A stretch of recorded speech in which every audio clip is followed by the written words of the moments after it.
काकू ओ काकू, ते काल दादाला पाहुणे नाही आले होते का? हा ते आमच्या घरी आले होते, हा विचारपूस करायला. हो का? तर माझ्या आईनं चांगलं चांगलं सांगितलं हा. आणि सांगून टाक म्हणे की विचारपूस करताय गाव म्हणे.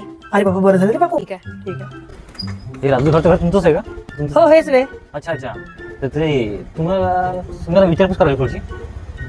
अरे माझ्या पोराले पाहिले आले ते हेच पाहून घ्यायचं विचारपूस करायला आले. चांगलंच चढवून सांगतो. हा तर ते तुम्हाला शेती किती आहे? आम्हाला शेती हे इथून दिसतंय ना, हा हा ते- इथून तिथून दिसतंय ना, हा. डोळे पुरण नाही तेवढी ती शेती आमची आहे पूर्ण. अच्छा बरं. तुमचे काम काय करते? आता काम सोन्याचं दुकान आहे आमचं. बाजार वाडीत जे दुकान आहे ते पहिलं पडते हा. ते आमचं दुकान आहे. तुमचे घर किती आहे? आमचे घर या वार्डामध्ये जेवढे इथून ते तिथपर्यंत आहे पा, हा. त्या कोणत्या कोणत्यातले मोठ्या मोठ्या बिल्डिंग आहे ना, अच्छा. त्या सगळ्या आमच्या बिल्डिंग आहे. अच्छा अच्छा. 2 मिनिट थांबा. हॅलो हा हे राजू घरचं नाव पटकन टाका लिस्ट मधून बघा. अरे पण तुम्ही कोणत्या लिस्ट मधून नाव कट करताय? घरकुलचं मग ऑलरेडी घर आहे. अरे तुम्ही घरकुल वाले आहे का? हा. अरे, थांबा थांबा थांबा.